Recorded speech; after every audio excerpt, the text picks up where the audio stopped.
Hi everybody, here's your analysis for No Witchcraft for Sale. So our agenda for this short 15-minute lesson is to review what happened with No Witchcraft for Sale, and then we're going to analyze some key parts to the story. So let's go back to the story and review what happened. Now, as you know, Gideon saves Teddy from going blind, which was incredible, right? So, of course, people started talking about it. We hear perspectives from the colonists and how they reacted to the story. We hear how the native people reacted to it and what their point of view was, and then we even hear like a doctor's dismissal of the story. So the Farquhars are super excited. They're flattered and pleased that they are the object of attention. And the scientist comes in and he really tries to appeal to the Farquhars for them to give the secret to the scientist so he could create medicine for everybody, right? He tries to appeal to the money that they can make, but that makes the Farquhars feel uncomfortable. So he goes back to the way that this could really be helpful because he is a man who has been really searching for this secret. So note that they talk to the Farquhars. They don't go talk to Gideon, the guy who knows about the medicine and knows where to find the root. They talk to his employers before they even talk to him. And think about that societal expectation there, and who's in charge and who can give that information. So they call Gideon in and he works for them, and they're like, and they explain, here's the doctor and he really needs this root, and we need you to give him the root so he can make medicine and help everybody else, right? And Gideon feels betrayed, right? He is upset. He helped somebody that he felt like he could trust, but this is a secret. This is a secret that's close to his people, and it's not for everybody. And he's really upset about it. So he starts giving excuses like he can't remember the root is, or it was a flower, or maybe it was the spit in his eyes, spit from his mouth that healed Teddy's eyes. He really feels, hostile about the fact that they want him to give up this secret. This isn't their secret to give. This is his people and his people's secret. And because Gideon won't do what they say, they feel all of a sudden annulled of the guilt that they felt by forcing Gideon to do this, because all of a sudden he's not doing what they want him to do. And he's not going to give this secret up. And they knew at that moment when he was giving all these excuses that he was never going to give up this secret. So what did they do? So they argue a little bit more, and he's fine, like, fine, let's do it. Let's go find this root. And he takes the Farquhars, takes Teddy, takes the scientist, and what does he do? He takes them on a wild goose chase. He makes them walk 6 miles away from their house trying to find the root that could be the cure to all this. So, but he's never rude. He's always polite. Keep that in mind. He's like, oh, I'm just looking for the root, boss. It's not that much further. And finally, when he realizes that he's either done being mad or he's proved proves his point, he grabs a handful of random blue flowers that they had seen along the whole trail, hands it to the scientist, and says, here you go, right? So the scientist kind of smirks to himself, kind of like, yeah, it's not a real thing. And he throws them in his cars and he drives away. Now, Gideon goes back to work, and the Farquhars are not done. They want to know about this root. They want to know, how Gideon could have healed them. And most of them didn't answer him because the secret's not for them. And the one of the kids who works for him says, "Why you gotta ask a guy in the kitchen? He's the son of a famous medicine man. He would know where to find it." And then he stops and stuff. He's like, "But it's not as good as White Man's Doctor. I understand, but he's good for us." And I want you to think about, what do we learn, and what do we in the Far Course learn about Gideon, and how is this position compared to a similar white man's position? Okay, so he's trained in all this. So Gideon never quits working for the Farquhars. He remains with the family, even, and then several years down the road, it becomes a joke to them. And he said, "Oh, remember when you took us down that road, Gideon? That was funny." And it ends with him going, "Ah, little yellowhead, how you've grown, and soon you will grow up with a farm of your own." And that's where we're left. So think about this. What did you think of the story? What did you think about the relationship between the colonists and the native people, and how they were treated? Now, there's several conflicts that go with the story that layers itself on top of each other. On the outside, Gideon versus the scientist. Gideon's never going to give the scientist the root. It's not, he does not, that's his culture. That's his culture that he's not going to give to other people.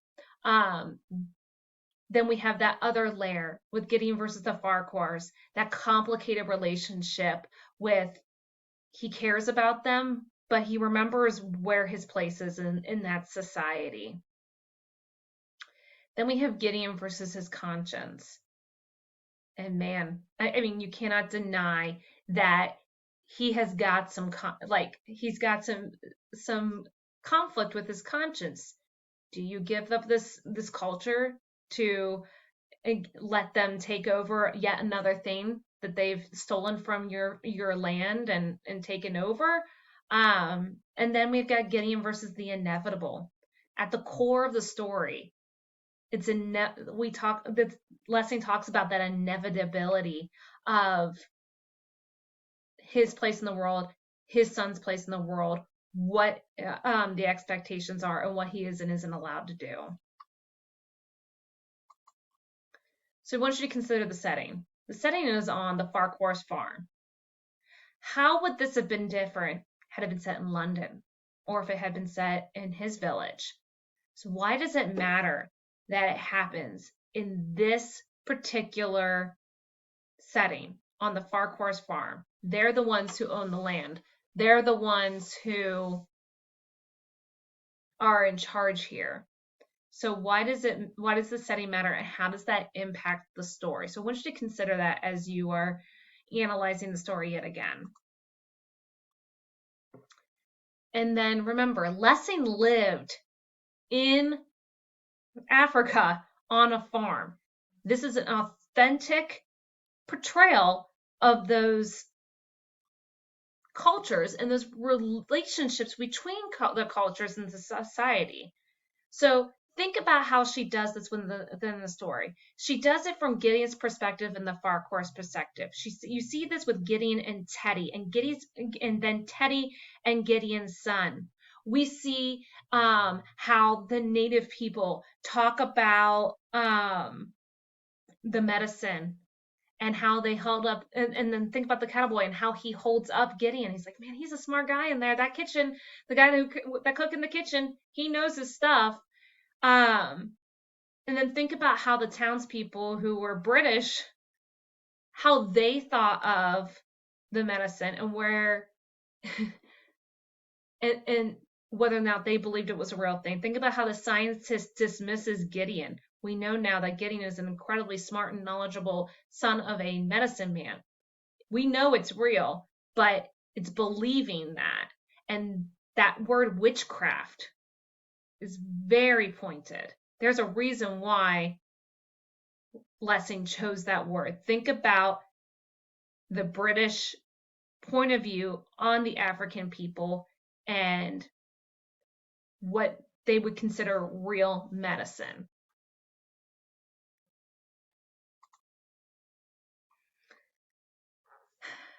And then think about this.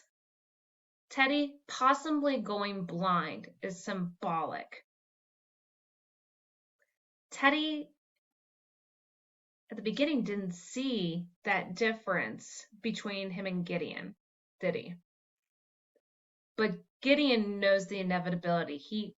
And so that blindness, like literally not being able to see some things, he's blind to the world that he lives in. Think about the Farquhars and what they were possibly unable to see. And think about how that event is symbolic to the societal relationships between these people.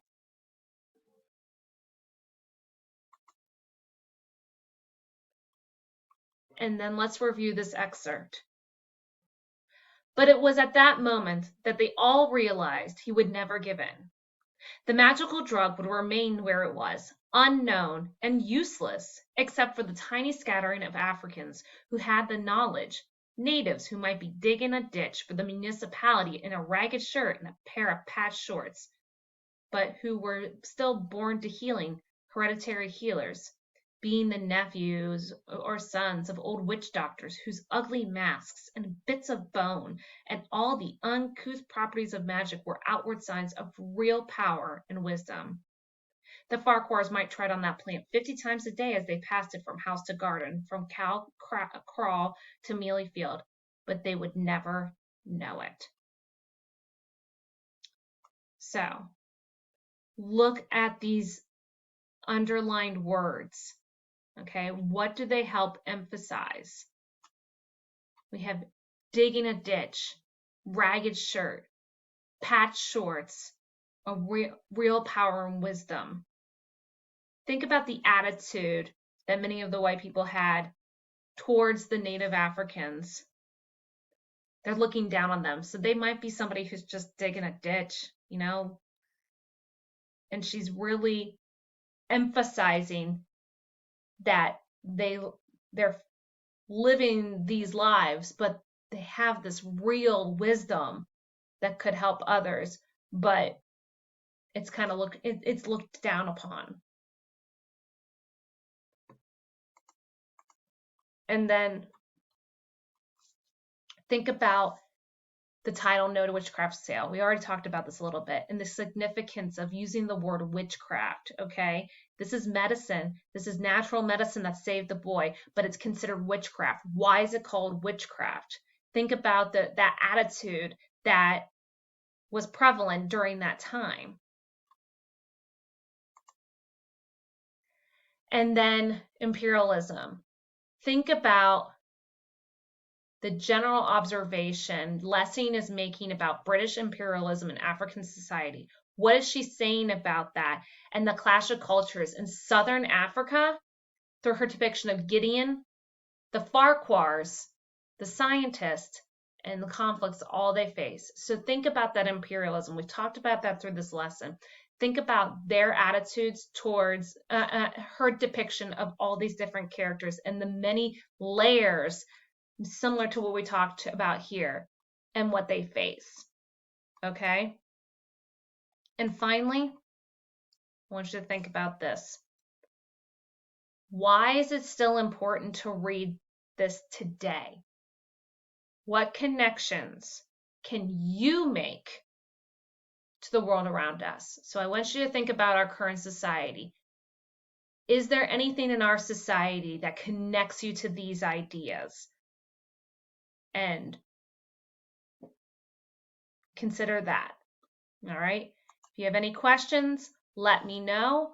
Tomorrow I'll post a video about Roald Dahl's Poison. And again, if you need any help, just email me. Thank you so much.